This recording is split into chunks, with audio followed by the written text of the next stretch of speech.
नमस्कार मित्रों, पिछले सप्ताह सोने चांदी बाजार में तेजी रही है। सोने की कीमतों में और नई तेजी आई है और चांदी की कीमतें ज्यादातर स्थिर रही है।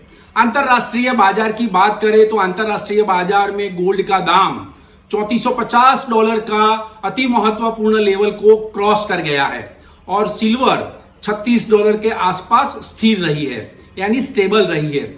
तो मित्रों, क्या सोने की कीमतों में और तेजी आएगी या फिर यहां टॉप बनाकर यहां से गिरेगा या गिरावट आएगी? दूसरा सवाल यह है कि भी क्या बुल ऑपरेटर $3450 के आजू बाजू में सोने में मुनाफा वसूली करेंगे? क्या फेडरल रिजर्व ब्याज दरों में कटौती करेगा या नहीं करेगा? और फेड ब्याज दरों में कटौती करता है तो उसकी सोने चांदी बाजार पर क्या असर होगी? और दूसरा सवाल यह भी है कि भी सोना कितना ऊपर जा सकता है? इन सभी सवालों के लिए आज हम ये वीडियो में डिस्कस करने वाले हैं, चर्चा करेंगे आपके साथ। तो ये वीडियो को आप अंत तक देखिएगा। मित्रों, इन्वेस्टिंग ए टू जेड में आपका स्वागत है। मैं भरत पंचाल। सबसे पहले पिछले सप्ताह सोने चांदी की कीमतों में आए उतार चढ़ाव पर नजर डालते हैं। तो अहमदाबाद सोना चांदी बाजार में 24 कैरेट सोना 3,800 रुपया बढ़कर 1,03,000 रुपए का भाव रहा है और चांदी का भाव भी 1,000 रुपया बढ़कर प्रति किलोग्राम 1,05,000 रुपए तक पहुंच गया है।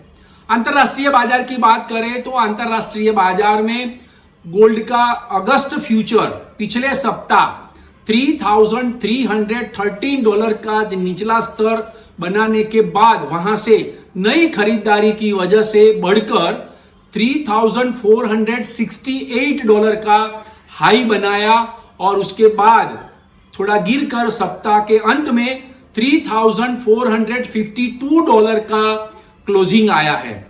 उसमें करीबन पिछले हफ्ते के मुकाबले देखा जाए तो $100 की नई तेजी देखने को मिली है। मित्रों, चांदी का जो जुलाई फ्यूचर कॉन्ट्रैक्ट है उसमें सप्ताह के दौरान 36.04 और 3703 के दायरे में रहा है और सप्ताह के अंत में सिल्वर 36.35 पर बंद हुआ है। स्पॉट गोल्ड की बात करें तो स्पॉट गोल्ड भी सप्ताह के अंत में $3,432 पे बंद हुआ है और स्पॉट सिल्वर भी $36.31 पर बंद हुआ है।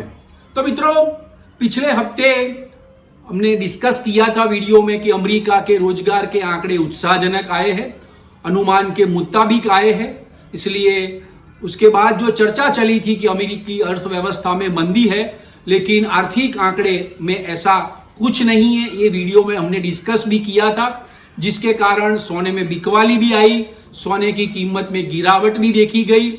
लेकिन सप्ताह की शुरुआत होने से सोने की कीमत में और गिरावट आई, बिकवाली चल रही थी। दूसरी ओर चांदी की कीमत में मजबूती भी देखी गई और अमेरिकी स्टॉक मार्केट में उछाल भी देखा गया। लेकिन मित्रों, सप्ताह के अंत भाग में इजराइल ने ईरान पर हवाई हमला कर दिया। इजराइल ने ईरानी परमाणु स्थलों पर हमला किया, जिसमें काफी बड़ा नुकसान हुआ है। खबर आई है कि ईरानी परमाणु स्थलों पर वैज्ञानिक, उनके कमांडर सहित 78 लोगों की मौत की खबर है। इसके साथ अब ईरान भी इजराइल पर जवाबी कार्यवाही करेगा।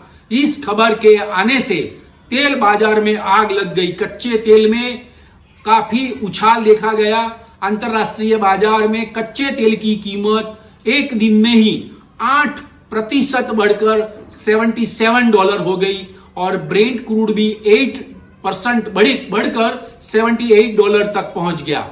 यानी क्रूड की कीमतें 2022 के बाद सबसे हाई स्तर पर आ गई। तो इस प्रकार ईरान और इजराइल के बीच युद्ध की खबर आने से कच्चे तेल की कीमतों में उछाल के कारण सोने में फिर से ज्यादा खरीदारी निकली और मंदी के ऑपरेटरों ने बहुत बड़ा शॉर्ट कवर भी किया। उसके चलते सोने की कीमत और तेजी से बढ़ी और $3450 का अति महत्वपूर्ण लेवल क्रॉस कर गया। सोने के बढ़ने के साथ चांदी की कीमत भी सीमित दायरे में घूमी। ईरान ने शुक्रवार देर रात को इजराइल पर 100 मिसाइल से हमला किया, जवाबी कार्यवाही, पलटवार किया। तो पूरी रात इजराइल में सायरन बजते रहे। इसी स्थिति के बीच अब मध्य पूर्व मिडल ईस्ट में युद्ध शुरू हो गया है।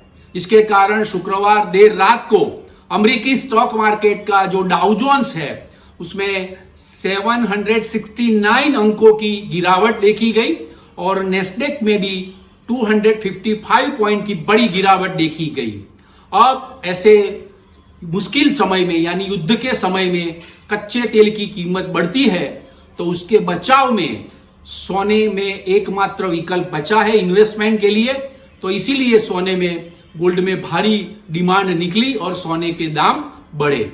सीधी सी बात है, जब भी कच्चे तेल की कीमत बढ़ती है, डॉलर टूटता है, महंगाई बढ़ती है। अगर महंगाई बढ़ती है तो बचाव के लिए यानी फुगावा जो होता है, इन्फ्लेशन होता है, उसके सामने हेज के लिए सोना ही खरीदा जाता है। तो उसी तरह ये पैटर्न से ही बीते सप्ताह में सोने में नई खरीदारी आई और सोने के दाम नए ऊंचे भाव बनाए। तो मित्रों, दूसरी ओर देखा जाए तो ये मामला तो है, दूसरा मामला ये भी है, ट्रंप का टैरिफ वाला मामला भी है। तो दूसरी ओर ट्रंप का टैरिफ का मामला है, चीन के साथ ट्रेड डील की बातचीत हुई है, काफी सकारात्मक नतीजे भी मिले हैं, लेकिन टैरिफ के लिए 19 दिनों की जो समय मर्यादा थी वो 9 जुलाई को खत्म हो रही है। यानी कुछ घंटे या कुछ काफी कई दिनों बाकी रहे हैं उसमें। तो भारत के साथ ट्रेड डील को लेकर चर्चा हुई है, लेकिन अभी कोई ठोस नतीजा अभी तक नहीं मिला है। अगली बार ट्रंप टैरिफ के लिए विभिन्न देशों के साथ ट्रेड डील पर बात होगी, पर यह अभी से बड़ा फैक्टर तो है ही और ये युद्ध का भी फैक्टर आ गया, इसलिए सोने में नया उछाल देखा गया है। अगर पिछले हफ्ते की बात करें तो सोने में 3.7% की तेजी देखने को मिली है, यानी $100 की तेजी देखी गई है, जबकि अमेरिकी डॉलर 1% गिरा है, यानी डॉलर 3 साल के निचले स्तर पर चल रहा है। अमेरिकी बॉन्ड का जो यील्ड है वो अप्रैल महीने के पहले 3.98% था, ये लगातार बढ़कर 4.42% हो गया है। यानी अमेरिका की इकोनॉमी में कुछ गड़बड़ है, ये दिखा रहा है। कुछ आर्थिक विशेषज्ञों भी कहना है कि अमेरिका की आर्थिक स्थिति कमजोर धीरे धीरे हो रही है, यह सोने के लिए पॉजिटिव है। दूसरी ओर डॉलर भी कमजोर हो रहा है, यह भी सोने के लिए पॉजिटिव है। तो यही कारण से उत्तरी अमेरिकी निवेशक जो है वो सोने में लगातार खरीदी कर रहे हैं। अब बात करते हैं अगले हफ्ते की। तो ये तो बीते सप्ताह की न्यूज के बारे में हमने डिस्कस किया, लेकिन अब बात करते हैं अगले हफ्ते क्या होने वाला है। तो मित्रों, अगले हफ्ते फेडरल रिजर्व की एक बैठक होने वाली है गुरुवार को, जिस पर दुनिया भर के बाजारों की नजर टिकी हुई है कि फेडरल रिजर्व फेड रेट में कटौती करेगा या नहीं करेगा। साथ ही फेडरल रिजर्व के चेयरमैन जेरोम पॉवेल ये कहकर आश्वस्त भी कर सकते हैं कि ब्याज दर में कटौती करने की या फेड रेट में कटौती नहीं करेंगे, लेकिन अगले महीने फेड रेट में कटौती करेंगे या अमेरिकी इकोनॉमी देख के हम डिसीजन लेंगे, अभी जल्दबाजी नहीं करेंगे, वेट एंड वॉच पॉलिसी अपनाएंगे, ये सारी बातें भी बोल सकते हैं। तो ये, लेकिन अभी तो उनके जो फेड रेट में 25 बेसिस पॉइंट कट करने की बात चल रही है, लेकिन संभावना काफी कम लग रही है। दूसरी ओर ट्रंप फेड रेट को कटौती करने के लिए दबाव बना रखे हैं फेडरल रिजर्व के ऊपर, लेकिन फेडरल रिजर्व अमेरिकी अर्थव्यवस्था की स्थिति को आधार रख के ही फैसला लेने वाले हैं। तो मित्रों, अगले हफ्ते एफओएमसी की मीटिंग तो है ही, और बैंक ऑफ इंग्लैंड की भी मीटिंग है, बैंक ऑफ जापान की भी मीटिंग है, उसका आउटकम पर नजर रखनी होगी। मित्रों, जून 10 के कारण अगले हफ्ते गुरुवार को बाजार बंद रहने वाला है, अमेरिकी बाजार। और अगले हफ्ते ईरान और इजराइल के बीच युद्ध जारी रहता है और कच्चे तेल की कीमतों में ज्यादा इजाफा होता है, तो अमेरिका सहित वैश्विक ग्लोबल स्टॉक मार्केट भी गिर सकते हैं और गिरावट आएगी और सोने चांदी की कीमतों में और उछाल आ सकता है। कच्चे तेल की कीमतों में इजाफा होने से सभी देशों की जो आयात की जो लागत होती है वो काफी बढ़ जाती है और उसका अर्थव्यवस्था पर नेगेटिव इंपैक्ट होता है। दूसरी ओर इस बात की संभावना भी है कि अगर ईरान परमाणु समझौता करने के लिए बातचीत के लिए टेबल पर आता है तो स्थिति में सुधार हो सकता है, लेकिन फिलहाल ऐसी स्थिति बनने की संभावना जो है वो काफी कम लग रही है। अगले हफ्ते ऊंचे भाव पर सोने चांदी में नई खरीदारी जारी रहने वाली है और ऊंचे भाव पर मुनाफा वसूली भी आएगी। अगर $3500 का भाव देखने को मिला तो मुनाफा वसूली भी आ सकती है। सोना फिलहाल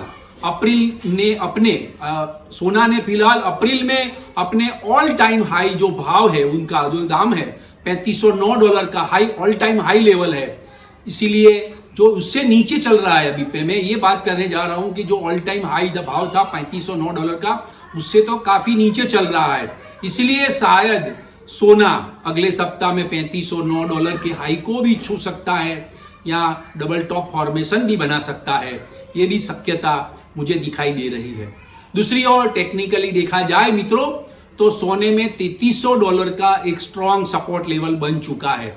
मैंने अगले हफ्ते के वीडियो में भी बोला था कि $3300 का लेवल नहीं टूटेगा, तो वही हुआ है, वो मजबूत सपोर्ट लेवल बना हुआ है और वहां से ही मार्केट में तेजी देखने को मिली है।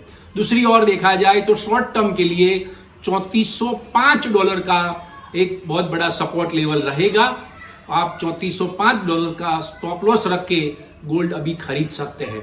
अगर यह $3465 को क्रॉस कर जाए, ऊपर की लेवल की बात कर रहा हूं, $3465 का लेवल क्रॉस होता है तो गोल्ड में नई तेजी देखने को मिल सकती है और नया हाई भी छू सकता है। सोने के पीछे चांदी के भाव में भी सुधार आएगा। हालांकि चांदी सोने के मुकाबले कम भाव में मिल रही है, यानी कि मैं ये बात कहना चाहता हूं कि चांदी में उतनी तेजी नहीं हुई है जितनी सोने में हुई है, लेकिन सिल्वर में इंडस्ट्रियल डिमांड बढ़ेगी तब चांदी में सिल्वर में काफी अच्छी तेजी की संभावनाएं दिख रही है। अब मित्रों लास्ट में भारतीय करेंसी के लिहाज से देखा जाए तो डॉलर के मुकाबले रुपए में काफी मजबूती आई है, यानी कमजोरी आई है। डॉलर के सामने रुपया टूटा है, डॉलर के सामने रुपया टूटकर 86.09 स्तर पर आ गया है, इसीलिए सोने के दाम में या सोने के भाव में और तेजी आएगी और भारत में सोने के दाम जो है वो 98,000 का निचला लेवल रहेगा और ऊपर में वो 1,05,000 तक जा सकता है बढ़ के। और इसी तरह चांदी की कीमत भी 1,03,000 से लेकर 1,07,000 तक जा सकती है, बढ़ सकती है। तो मित्रों ये आज के वीडियो की इंफॉर्मेशन थी। नई इंफॉर्मेशन लेके अगले हफ्ते मिलेंगे। आज के वीडियो की इंफॉर्मेशन सब जानकारी, अगले हफ्ते की बात जानकारी, ये सब आपको पसंद आई है तो ये वीडियो को लाइक्स कीजिएगा, शेयर कीजिएगा, कमेंट्स कीजिएगा और सब्सक्राइब जरूर करिएगा। सब्सक्राइब करेंगे तो मेरा वीडियो सबसे पहले आपको मिलेगा। Thank you very much, bye.